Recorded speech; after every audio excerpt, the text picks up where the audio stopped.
The first time I noticed her, it wasn't because she was beautiful, though she was, but because the air around her felt still, like the world decided to listen. She was standing on her porch that afternoon, sunlight caught in her hair, the kind of light that made everything look softer, even the edges of her voice when she said hello.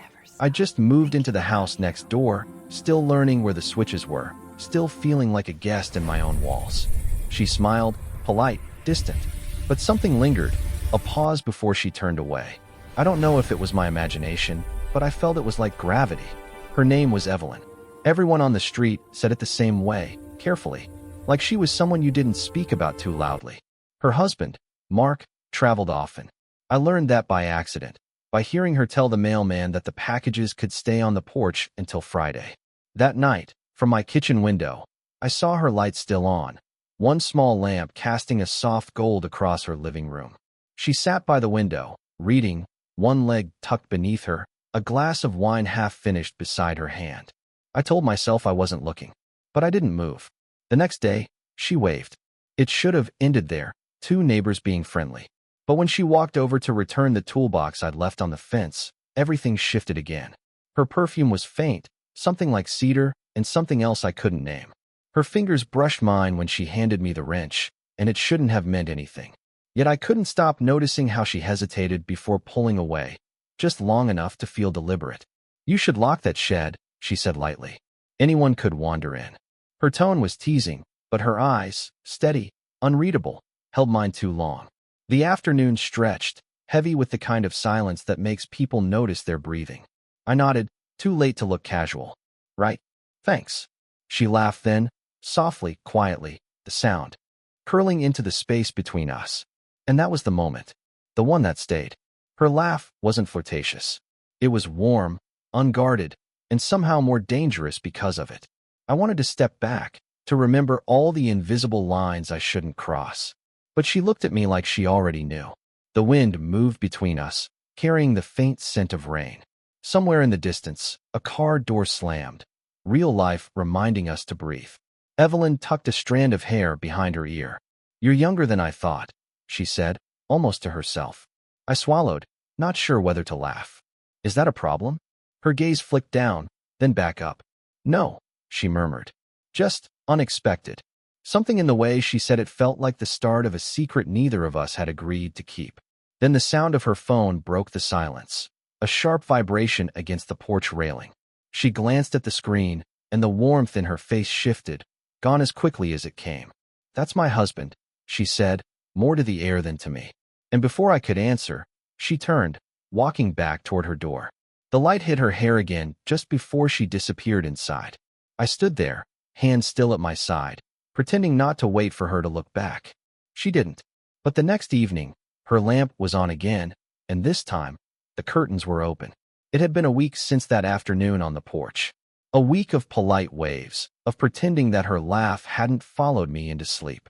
Evelyn's house sat close enough that I could hear faint music through the evenings, soft jazz, old songs that made everything feel slower. Sometimes I'd catch myself pausing mid-sentence during a call, realizing I was listening for her voice instead. It wasn't supposed to matter. She was married. Older. Someone's wife, my neighbor, no less. But the line between what I knew and what I felt had started to blur. That Sunday, she stopped by again. Said she needed help moving a box from her attic. Her tone was casual, too casual, the kind that hides what it doesn't want to name. The attic smelled of dust and old summer heat. She stood a few feet behind me, flashlight in hand. The air between us felt close. "You've done this before," she said. "Moving boxes? Helping women who should have known better." I turned to look at her, surprised by the edge in her voice. She met my eyes briefly, then looked away. "I was married once," she said quietly. "A long time ago before Mark. I thought I knew how to keep my distance. Turns out I just got better at pretending." Her words hung there, suspended in the dim light. I didn't know what to say. I only knew I wanted to. The silence stretched until she added, "You remind me of someone I used to be close to." She stopped, exhaled.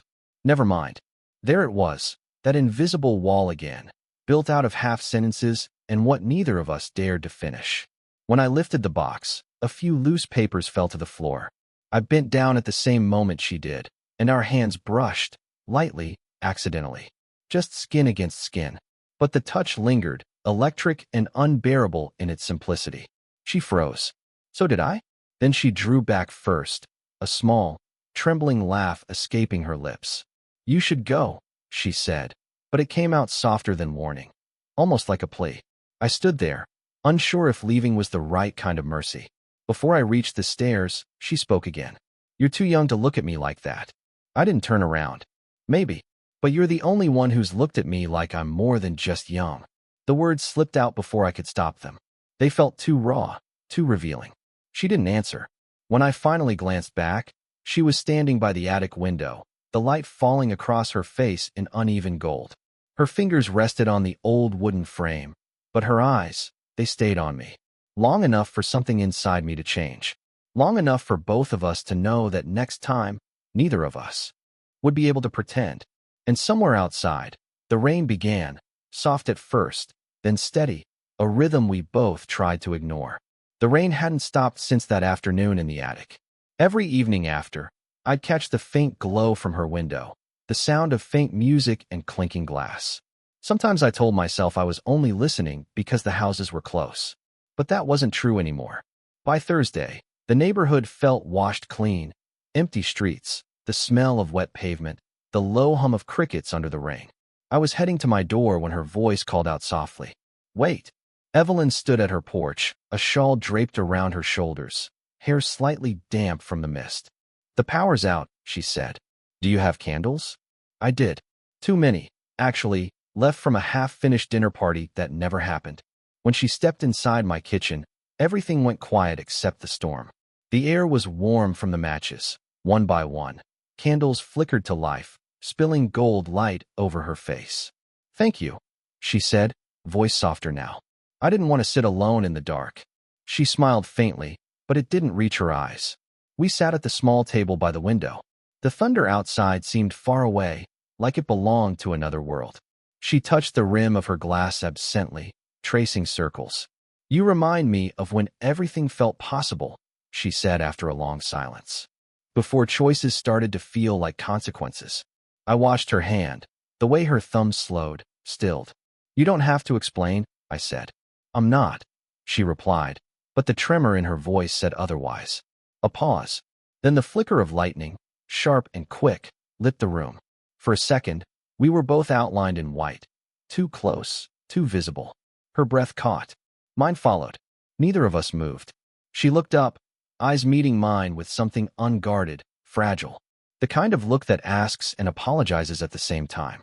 The silence was a heartbeat long, maybe two. And then, a sound outside. The front gate creaked open.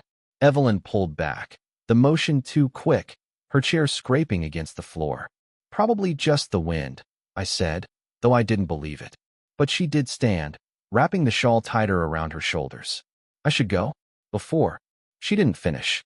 We reached the door together. The storm had eased into drizzle. Her hand brushed the doorknob just as mine did. That single touch, brief, accidental, burned hotter than anything we'd said all night. She didn't look at me, not directly, just whispered, "This shouldn't feel like goodbye." I almost said her name, but she was already stepping into the rain, her outline fading beneath the streetlight. The wind carried the scent of her perfume back toward me. Faint, familiar, impossible to forget. When the gate creaked again, I wasn't sure if it was closing or opening. 2 weeks passed before I saw her again. 2 long, quiet weeks where her windows stayed dark and the rhythm of rain faded into memory. Then one evening, I heard laughter, her laughter, floating through the open air. It came from her backyard. Voices followed, low and overlapping, until one stood out. His. Mark was home. I told myself not to look, but curiosity isn't something you reason with. Through the thin gap in the fence, I saw her.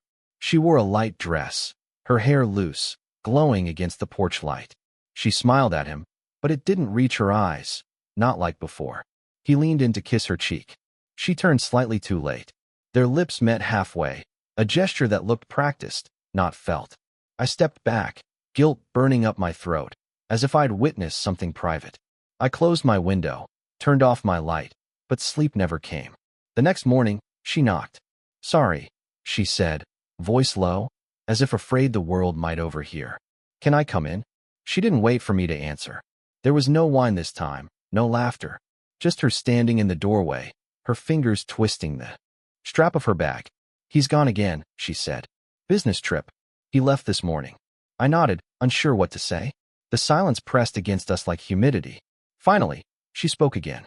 "Do you ever feel like you're waiting for something you can't name?" Her question wasn't about time. It was about us. "Every day," I said. Her eyes lifted, and that look, the one she tried to hide, returned. The air between us thickened, heavy with everything we'd left unsaid. "I shouldn't be here," she whispered. "I know." But neither of us moved. She took a step closer. The faint scent of rain still clung to her. A strand of her hair brushed the back of my hand. Soft, electric. "You make me forget who I'm supposed to be," she said. Her voice trembled, not from fear, but from truth. I felt my chest tighten. "Then why are you here?" She hesitated, her gaze falling to the floor before finding mine again. "Because pretending I don't think about you isn't working anymore." The words landed between us like thunder, quiet, inevitable, impossible to take back. Her breath came shallow now, matching mine. For a heartbeat, we stood inches apart, not touching, but close enough that I could feel the warmth of her skin, hear the slight hitch in her breathing. Outside, wind brushed against the windows, carrying the faint scent of lilacs. Time felt suspended, as if even the world was holding its breath. Her hand lifted, hesitated midair, caught between restraint and surrender. Then, the doorbell rang. She froze, eyes wide, lips parted, caught in the space between decision and retreat. Neither of us moved. The bell rang again, louder this time. She stepped back first. "Don't answer it," she whispered. But I already had. The second chime still echoed when the door opened. Mark stood there. Rain clung to his coat, dripping onto the floorboards, the scent of wet earth filling the doorway. His eyes darted past me, straight to Evelyn. She froze mid-step, her hand half raised as if she could still take back the last few seconds. "I forgot my passport," he said flatly. "Didn't think you'd be here." His voice held no question, only quiet calculation. The silence after was unbearable. The only sound was the slow, uneven drip from his sleeve onto the tile. Evelyn tried to smile. It came out brittle. "I was just returning something." Mark's gaze flicked between us, and something in his jaw tightened. "At night." I swallowed, words sticking. "We were just talking." "Talking." He repeated it, each syllable landing like a small blade. Evelyn set her bag down too quickly. The strap slipped through trembling fingers. The soft thud felt louder than thunder. "I'll see you later," she said, her voice thin but steady. She brushed past me, shoulders squared, head high, but when her sleeve grazed my arm, I felt the slightest tremor. Mark stepped aside for her to pass, his eyes never leaving mine. Then he left, the door closing behind him with deliberate care. For a moment I stood still, heartbeat drumming against my throat.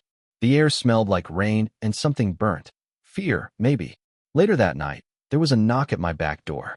Soft, hesitant. She stood there again, hood pulled over her head, face pale beneath the porch light. "I shouldn't have come," she whispered. "He asked me who you were." He already knew. My stomach tightened. "Knew what?" "That I've been different lately. Distant." He said he noticed how often I looked toward this house. Her voice cracked on the last word. She turned away, gripping the railing like it was the only thing keeping her upright. "I told him nothing's happening."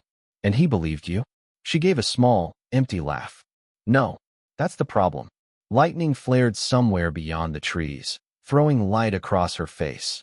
Wet lashes, trembling mouth, the faintest shimmer of tears she tried to hide. "You should stay away for a while," she said, still not meeting my eyes. "I could," I said quietly. "But I won't." She looked up then, start. Led, almost angry. "Don't make this harder." "I'm not trying to. It already is." Her breath shook, and when she brushed past me to leave, her shoulder lingered against mine just long enough to betray every word she wasn't saying. At the edge of the porch, she paused. "He's not leaving town again," she murmured. "And if he asks, you barely know me." The words were warning, confession, and plea all at once. Then she was gone into the night, leaving the faint scent of rain and fear behind. I closed the door slowly, aware that the line we'd crossed was no longer invisible. It was visible enough for someone else to see. Days passed without a word. No lights in her window, no soft laughter through the wall. The distance that used to keep us safe now felt like punishment. Then, late one night, there was a quiet knock. Not hurried, just enough to be heard. When I opened the door, Evelyn stood there in the dark. No coat, no pretense. The streetlights traced pale gold across her face. "He's asleep," she whispered. "I just needed to." She stopped, unable to finish. The look in her eyes said the rest. We didn't move at first. The house was silent except for the faint hum of the refrigerator and our breathing. Her hand hovered near mine, uncertain. "Why are you here?" I asked, though I already knew. "Because I can't keep pretending this doesn't matter," she said. "And because I'm terrified that it does." She took a step forward, close enough that the edge of her scarf brushed my shirt. Her breath trembled when she spoke again. "You make me feel awake," she said. "And I hate that." I should have stepped back. I didn't. "You think I don't feel the same?" I whispered. Her laugh was barely sound. Just air, fragile and breaking. "You shouldn't. You'll regret it. Maybe. But not tonight." She looked up then, eyes searching mine for something. Reason, permission, escape. Instead, she found stillness. Her fingers brushed my sleeve, then stopped at my wrist. The warmth of her skin felt like confession. We stood there, inches apart, the air between us charged and fragile. The rain had started again, soft and steady against the roof, filling the silence we couldn't break. For a long moment, nothing existed beyond that space. Her breath, my pulse, the closeness that carried every answer we'd refused to say aloud. Then she whispered, "If I stay, we'll cross it." "I know." Her hand tightened slightly, as if testing the weight of the choice. Her voice shook when she said, "Then let me remember it this way. Right here, before everything changes." I nodded. Not in agreement, but understanding. She stepped closer, resting her forehead against mine. Not a kiss, just a touch that felt like one. Her hair brushed my cheek, her breath warm, uneven. For a heartbeat, we let the world stop. Then she pulled back, eyes shining. "You'll forget me someday," she said. "Not a chance." A small, sad smile curved her lips. "You will, but I won't forget this." And with that, she turned, slow, deliberate, disappearing into the rain. I stayed at the doorway, listening to the echo of her steps fade. The streetlight flickered once, then steadied, washing the world in gold again. She was gone, but the space she'd left behind still hummed, alive with everything we never said. I closed the door quietly. For the first time, the silence didn't feel empty. It felt like the truth.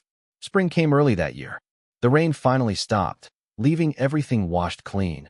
The streets, the trees, the air. Even the house beside mine looked lighter, as if winter had been a long-held breath that the world could now release. Weeks had passed since that night. We hadn't spoken. Not once. Still, every morning when I opened my curtains, I half expected to see her light flick on, the soft gold spilling through the glass the way it used to. It never did.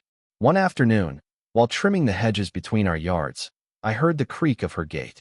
She was there, hair pulled back. Simple white blouse, eyes tired but calm. For a moment, neither of us moved. "I was hoping I'd see you," she said. Her voice carried the same warmth as before, only quieter now. "You left without saying goodbye. I thought it would be easier." "Was it?" She smiled faintly. "No." The space between us felt familiar again, not heavy this time, just alive. We stood among the scent of fresh-cut leaves and sunlight, the kind of afternoon where even silence seemed gentle. "Mark took another job," she said. "We're moving soon, closer to his family." I nodded, swallowing the words that wanted to rise. She took a step closer, fingers brushing the edge of the hedge. "I wanted to thank you," she said, "for seeing me, for reminding me I still could feel something real." The breeze lifted a loose strand of her hair. Without thinking, I reached out to tuck it behind her ear. My fingers lingered just long enough for her to close her eyes. When she opened them, there was no fear, no guilt, only that quiet understanding that two people sometimes share when there's nothing left to hide.